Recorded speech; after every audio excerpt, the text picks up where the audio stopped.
Hi guys, chapter 3 now, bound for Oregon.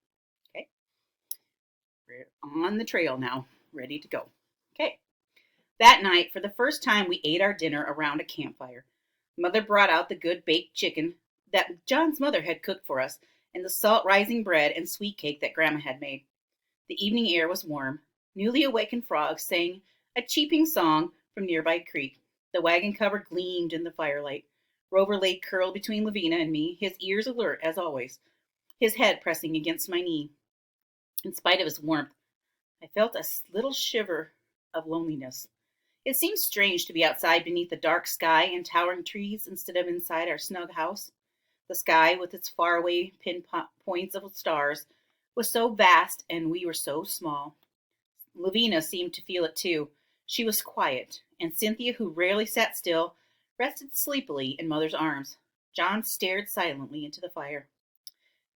Had he been missing his family, I wondered, as he ate his mother's chicken with the propped up lid of the grub box for a table and an oxbow for a chair? Was he wishing now that he had never asked to go along? Then, all at once, Father began to sing in his deep, clear voice. It was one of the hymns that we often sang at the meeting house on Sunday mornings. My faith looks up to thee. After a minute, Mother joined in, then John, his uncertain, cracking voice, and then Lavina and I. As the last notes died away, Father said quietly, You know, God is just as near to us here as he is at home. Leaning back on his elbows, he gazed up into the starry sky. Look, girls, he said, pointing. There's Sirius, the brightest star in the heavens, and near it, do you see 4 stars close together?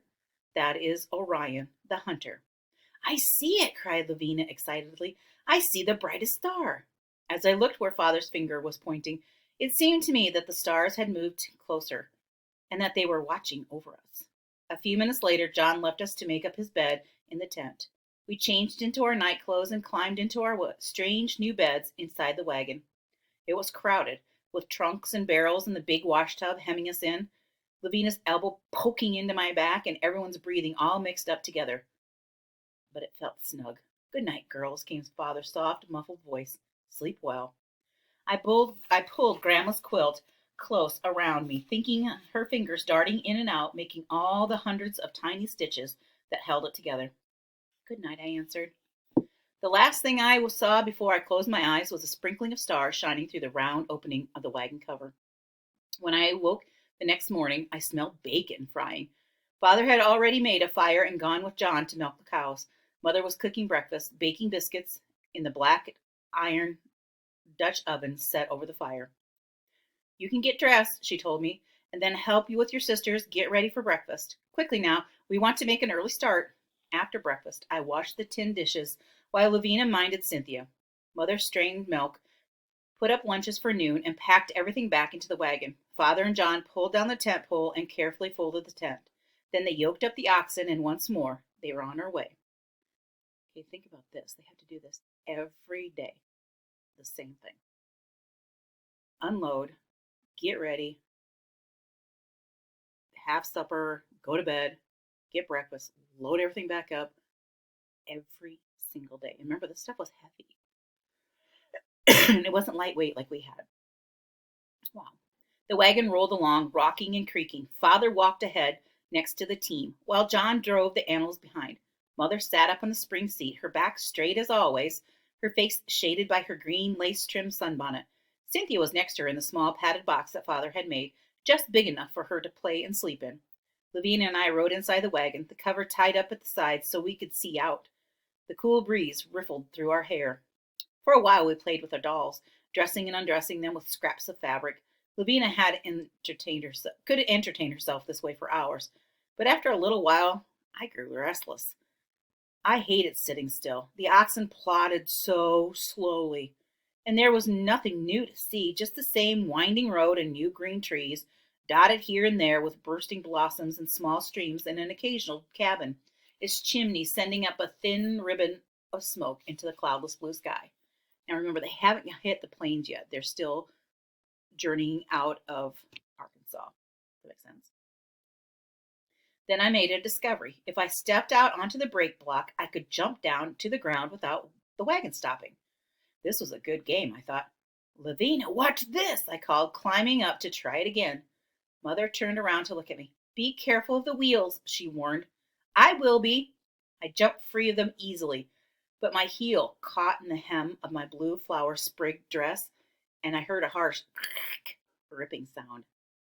It was only a tiny tear, I could see right away. Still, I could feel Mother frowning as I got quickly to my feet. She was always reminding me to be a lady. Why was that so important? I wondered. Why was it that the most of the activities I thought were fun, like running and jumping and climbing, were not considered ladylike? Sometimes I found myself wishing that I had been born a boy. Then I could have more fun and not worry about skirts constantly in my way. It felt good to stretch my legs. I waved to John, and he waved back, grinning. I walked along the next to the wagon, stopping occasionally to pick up an early sprig flower or watch a bee buzzing in the grass or play a game of fetch with Rover. If the wagon got too far ahead, all I had to do was say, "Come on, Rover," and we ran for a few minutes to catch up. When we finally stopped late that afternoon, Father said, "We have come about 12 miles today, and Mary Ellen must have walked 6 of them." He smiled at me. "If you keep that up, you will be walk halfway to Oregon." But after the 3rd day, the weather turned showery. Mother, who hated a mess, would not let me climb in and out of the wagon with my muddy shoes, so I had to spend all my time inside. Though I found it hard to sit still, Lavina and I thought of ways to amuse ourselves. We made up new games with our dolls and with a yarn ball that Mother had brought along. We read our books. We sang all the songs we could remember. Happy Day was our favorite, and we sang it the loudest when it was raining the hardest. We brought Cynthia in back with us and tried to teach her the new words. Gee, whoa, ha, she cried to the oxen in her tiny voice, making us laugh. Sometimes John rode up alongside the wagon, his long legs dangling down over Polly's rounded sides. "Hi thar, Cynthia," he would call in his high-pitched voice. "Hi dar, Don," she would answer in exact same voice, and even Mother had to smile. Most nights we slept in the wagon, with John nearby in the tent. But once in a while, toward twilight, when the setting sun stole the warmth from the sky, we would come upon a farmhouse or a log cabin in the woods, and we would be invited to spend the night. It felt good to eat dinner on a real table in front of a blazing fireplace and sleep in real beds again. At these stops, everyone was anxious to know where we were going. Father told them they had all seemed to have advice to offer. Once you reach the wild prairies, you don't want to be traveling alone, cautioned the one farmer, whose long, solemn face reminded me of George Kimball. You still have over 2,000 of the miles of wilderness to go. You know, your best bet is to wait in Independence for a wagon train to be made up and join with it. I had heard Father and Mother debating this several times late at night as I lay wrapped up in the quilt Grandma had made. It was a question, it seemed, of making faster time or of having the protection of a large wagon train. Now Father set down his steaming coffee cup, looking straight at Mother and across the table. "That is what I aim to do," he answered, and Mother smiled. We crossed into Kansas and headed north along the border toward Independence, Missouri. By now we were growing used to traveling in the wagon. We were up each morning at sunrise, and after a quick breakfast were on our way by 7. When the sun climbed high in the sky, Father would choose a shady place for a nooning, an hour to rest and to eat our lunch, and let the cattle graze. After that we moved on again until late in the afternoon, when we made camp. Except for the wagon bogging down in the mud holes after a rain, the traveling was fairly easy. We had not seen a single Indian, nor had we encountered any of the severe spring storms that Mother worried about. Most days we made 12 to 15 miles. Father and Mother could now pack up the wagon in a few minutes' time. John, who no longer showed any sign of being homesick, was becoming an experienced hand with the animals. Mother was learning to bake good sourdough bread, and I was able to wash the dishes faster every day. We found that if we hung a covered bucket of milk under the wagon each morning, the turning of the wheels acted like a churn, and by evening a nice little pat of butter would be floating on top. As the days grew warmer, Mother insisted that Lavina and I wear sunbonnets and long mitts to protect our faces and hands from the sun. Lavina obeyed cheerfully. She always did what she was told. She was so good, with her round, pretty face and her happy smile. Her eyes were like windows that you could look through and see inside her head. And inside she was good too, sweet-natured and truthful and kind. But I was different. I hated the feeling of that long bonnet poking out over my face and kept finding excuses to take it off. Once again I saw Mother frowning at me.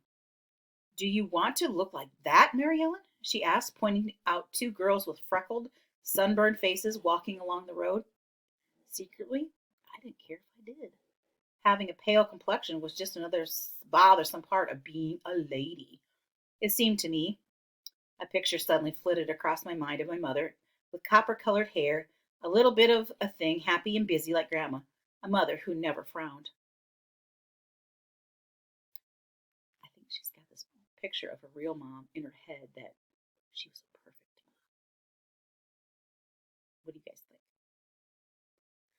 "No, ma'am," I answered reluctantly. After a while, I got used to wearing my sunbonnet, but I never stopped hating it.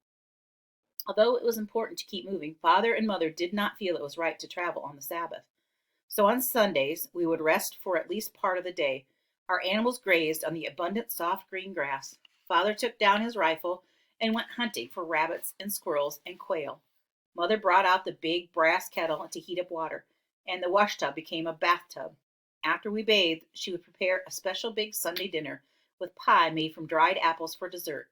Afterward, I sometimes took walks with Father, and he would tell me about all the rocks and trees, plants and birds and insects we saw. One time I found a petrified clamshell, and we would read and sing and study the Bible. I liked to commit whole chapters to memory. My favorite was the 23rd Psalm because it reminded me of our journey. "The Lord is my shepherd, I shall not want. He maketh me lie down in green pastures. He leadeth me beside the still waters. He restoreth my soul." We had been traveling more than 3 weeks now and had come close to 300 miles. You could probably drive that really quick. Be like going back and forth to Des Moines a couple times. "In another day or two, we will be at Independence," Father said. That night, as I lay under my warm quilt, listening to a few drops of rain pattering lightly on the wagon cover over my head, I wondered what it would be like being part of a wagon train. There would be other children to play with, I knew. And we had been told that sometimes there was fiddle music and young people dancing around campfires in the evenings. I thought I probably would like camping with the other families. Thunder grumbled in the distance. The lightning flickered. I could hear the wind starting to rise. Then all at once there was a clap of thunder, louder than any I'd ever heard. It seemed to come from somewhere deep inside the earth, rumbling and shaking, filling the space between the earth and sky with a noise that would never end. Moments later the rains came. Huge raindrops pelted down, peppering the wagon cover. Within a few minutes the sides were all soaked through. Our bedclothes were wet. Our nightclothes were wet. Cynthia was crying in an awful high wailing voice. Mother was trying to comfort her. Lavina and I huddled close together to keep warm. "It's all right," Father's calm voice reassured us. "It's only a storm. It will be over soon." "Over now," sobbed Cynthia. But the wind whistled and shrieked, and the thunder kept crashing. This was the kind of storm George Kimball had warned us about, I thought, and all my fears came rushing back. With each thunderclap, I could feel the wagon tremble. I was sure that at any moment the cover would be torn off and our wagon would capsize. Wrapping my quilt tight around me, I thought of Grandma, how I longed for her loving arms around me, her soft voice giving me courage. Father was busy trying to fasten down the wagon cover. Mother was too distracted by Cynthia's crying to have time for me. Besides, she never had been one for begging, hugging, and kissing. All at once I thought of the time when I was very little, maybe 2 or 3, and Grandma took me with her to Uncle Jimmy's store. Uncle Jimmy put me in an empty maple sugar barrel, and I sat inside it for a long time, eating all the little sugar lumps stuck to the sides. When I cried to get out, he sat me up on the counter, grinning at me with laughing eyes and black curly hair. "Is that little girl for sale?" someone asked, and Grandma came and swooped me down into her arms and said, "Never."